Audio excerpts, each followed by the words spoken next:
নমস্কার বন্ধুরা, Sharmi's easy to cook চ্যানেলে আপনাদের স্বাগত। আজ হোলি। সারাদিন রং খেলার পরে রাত্রে বন্ধুদের বাড়িতে ডেকে একটা গেট টুগেদার হয়ে যেতেই পারে। আর ডিনারে যদি থাকে এই মটন রোগন জোশ, তবে জমিয়ে খাওয়া যাবে। নিয়েছি আমি মাটন, সব রকম মাংসের পিসি নিয়েছি এবং একটু চর্বিওয়ালা মাংস কিছু নিয়েছি, যাতে টেস্টটাও ভালো আসে এবং কালারটাও ভালো আসে। নিয়েছি দুটো টমেটোগুলো আমি গরম জলে বেশ কিছুক্ষণ ভিজিয়ে রেখে খোসাটা তুলে নেব, তারপর মিক্সিতে পেস্ট করে নেব। নিয়েছি শুকনো লঙ্কা, এগুলোও আমি গরম জলে ভিজিয়ে রেখেছি। নরম হয়ে গেলে এগুলোও আমি মিক্সিতে পেস্ট করে নেব। নিয়েছি দুটো বড় সাইজের পেঁয়াজ স্লাইস করে। কড়াতে সর্ষের তেল দিয়ে পেঁয়াজগুলো ব্রাউন করে ভেজে নেব। এইরকম হালকা ব্রাউন করব। পেঁয়াজগুলো এবার আমি তুলে নিলাম। তুলে নেওয়ার পর বেশ কিছু গোটা মশলা ফোড়ন দেব। নিয়েছি তেজপাতা, গোলমরিচ, দারচিনি, বড় এলাচ, ছোট এলাচ, লবঙ্গ। এগুলো আমি সর্ষের তেলের মধ্যে ফোড়ন দিয়ে দেব।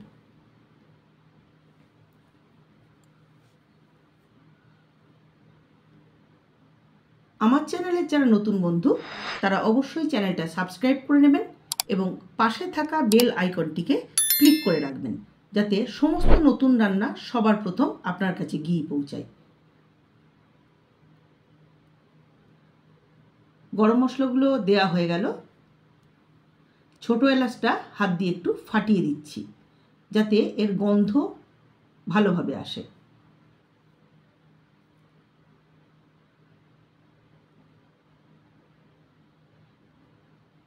ফোড়নটা হয়ে গেলে আমি দিয়ে দিচ্ছি মাটনের পিসগুলো। মাটনের পিসগুলো দিয়ে দিলাম। ভালোভাবে তেলের মধ্যে নাড়াচাড়া করে দিচ্ছি। মিডিয়াম আছে বেশ কিছুক্ষণ মাংসটাকে একটু সতে করে নেব। একটা জিনিস মিস করে গেছি, যার জন্য মাংসটা পাশে সরিয়ে মাঝখানটা একটু ফাঁকা করে নিয়েছি। এই রান্নায় এইটা দেওয়াটা খুব জরুরি। দিয়ে দিচ্ছি আধ চামচ মতো হিং।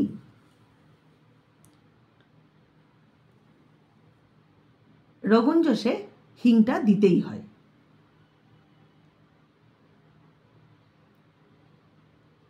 যখন ফোড়নগুলো দেব তখনই হিংটাও দিয়ে দিতে হবে।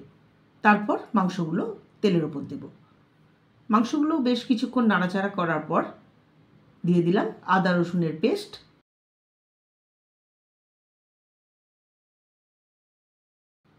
আবার ভালোভাবে নাড়াচাড়া করে নিচ্ছি।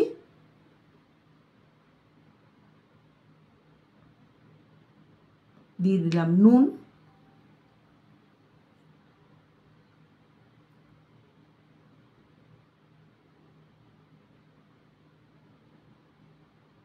দিচ্ছি 1 পিঞ্চ হলুদ,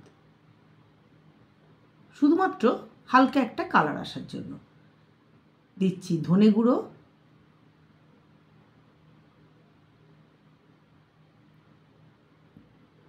জিরের গুঁড়ো,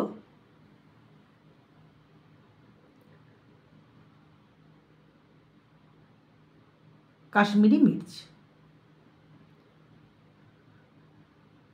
যেহেতু মটন রোগন জোশে কালারটা খুব জরুরি, সেই জন্য কাশ্মীরি মির্চের ব্যবহার করলাম। এবার ভালোভাবে নাড়াচাড়া করে নিয়ে যে টমেটোটা পেস্ট করে রেখেছিলাম সেটা দিয়ে দিলাম।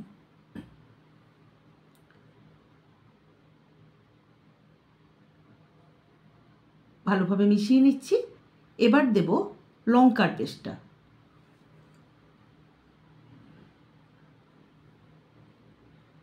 মাটন রোগন জোশে যে জিনিসটা দরকার হয় কালারের জন্য, সেটা হচ্ছে রতন জট। কিন্তু রতন জট আমাদের সব মার্কেটে অ্যাভেলেবেল নয়, সেই জন্য ঘরোয়া উপায়ে এইভাবে কালারটাকে আনা যায়।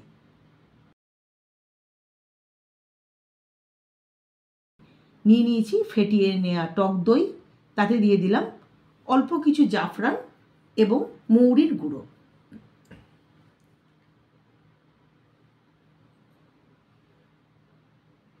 রোগন জশে এই জিনিসগুলোর গন্ধগুলো ভীষণভাবে ভ্যারি করে, অর্থাৎ এইগুলো যেহেতু সবার ঘরেই থাকে, অবশ্যই ব্যবহার করবেন।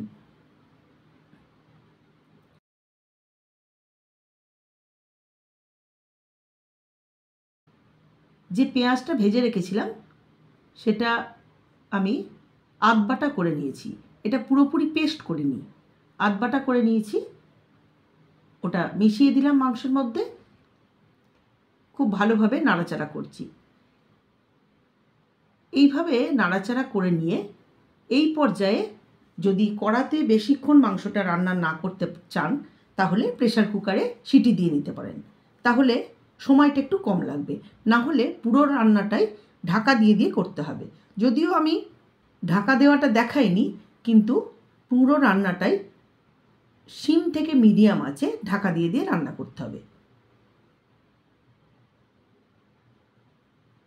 তৈরি হয়ে গেল মটন রোগন জোশ। এবার কালার আনার জন্য এবং তার ফ্লেভার আনার জন্য একটা পাত্রে নিয়ে নিয়েছি ঘি, আর ঘিয়ের ওপর আমি দিয়ে দিচ্ছি কাশ্মীরি মির্চ। এতে কালারটা আরও সুন্দর আসবে এবং ওপরে তেলটা সুন্দরভাবে ভেসে যাবে। আগেই বলেছি যে রোগন জশে কালারটা ভীষণ জরুরি। এইভাবে করে নিন এবং দেখতেই পাচ্ছেন কালারটা কত সুন্দর এসেছে।